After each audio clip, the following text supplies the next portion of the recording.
시청자 여러분 안녕하십니까? 지방자치 중점 소식을 전하고 더 나은 지방자치의 방향을 제시하는 지방자치 1번지입니다.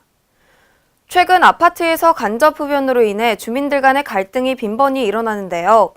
이에 아파트에서는 게시판에 금연 문구가 담긴 전단지를 부착하는 등 흡연 문제를 줄이기 위해 노력을 기울이고 있지만 직접적인 제재를 할 수는 없는 상태입니다. 김진구 기자의 보도입니다.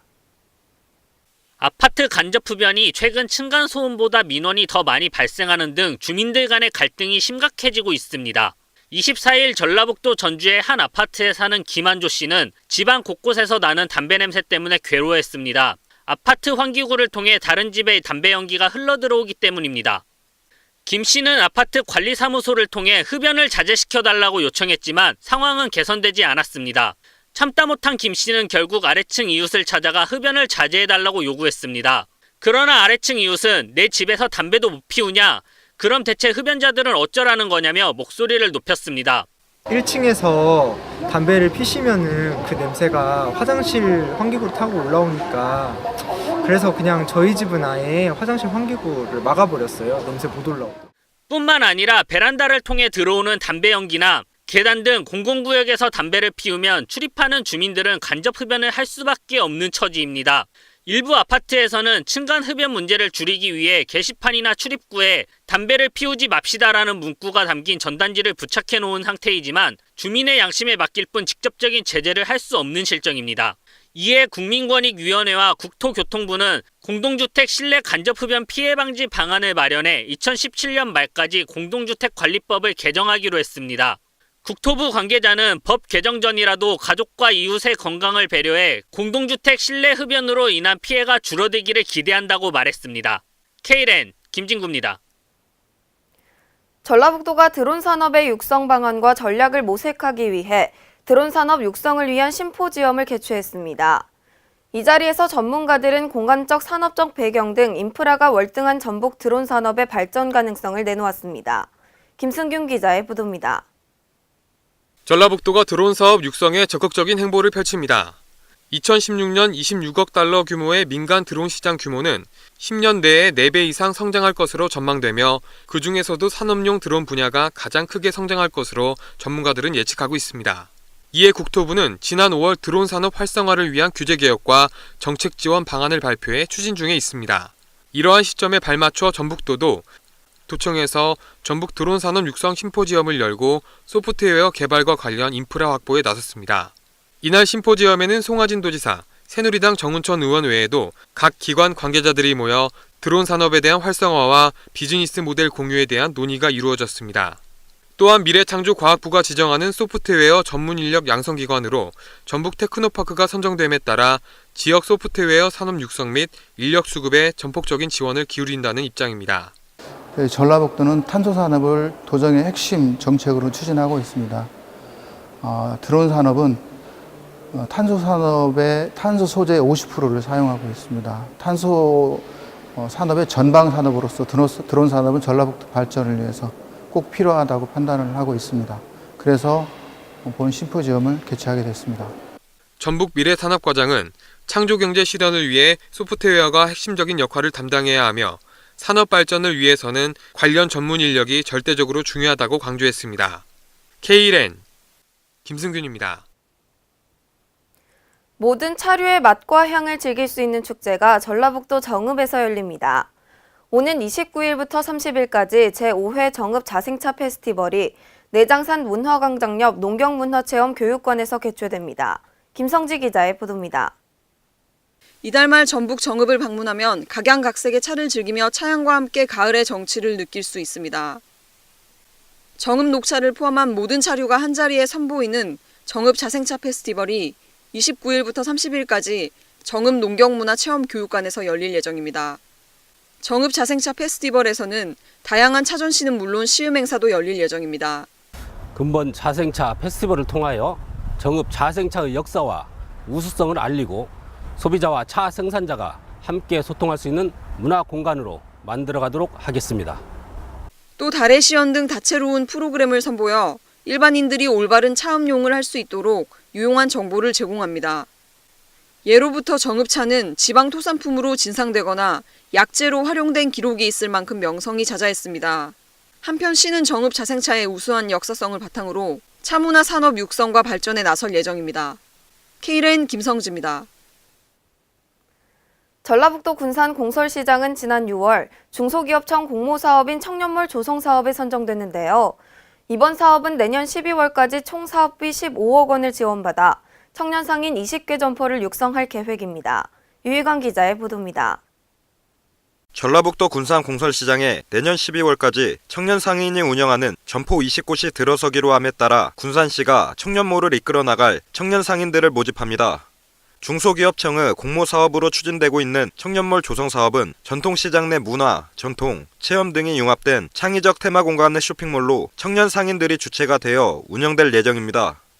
이에 군산 공설시장 청년몰 조성사업단은 오는 11월 9일까지 만 19세에서 39세 이하의 모집 공고일 현재 사업자로 등록되지 않은 30팀을 선발할 계획입니다.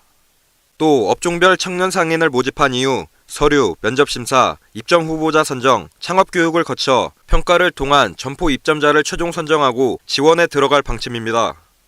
점포 입점자로 최종 선정 후에는 청년 상인 창업교육을 비롯한 최대 33제곱미터까지 3.3제곱미터당 11만원 이내의 임차료를 지원받을 수 있으며 점포당 300만원 이내의 운영기반 조성비용 및 최대 33제곱미터까지 3.3제곱미터당 6만원 이내의 인테리어 비용을 지원받게 됩니다. 청년몰의 창업을 원하는 만 19세에서 39세 이하의 청년들로 요식업, 공예품, 기타 체업이나 서비스 등으로 참신한 아이디어와 창업에 열정을 갖고 있는 청년 창업 예정자라면 누구나 지원할 수 있습니다. 한편 오는 26일 오후 1시 30분 군산 공설시장 3층 여성교육장 대강당에서는 청년몰 사업 설명회가 개최될 예정이며 군산 청년몰 입점 및 창업에 대한 자세한 설명과 질의응답의 시간을 가질 예정입니다. 또 사업 설명회에 참여할 경우 심사 시 가점이 부여됨에 따라 많은 예비 청년 창업자들의 이목이 집중될 전망입니다. K랜 유희광입니다. 창업도시 광주를 선포한 광주광역시가 24일부터 5일간 기술창업 주간으로 정해 2016 기술사업화 창업투자 한마당 행사를 개최합니다.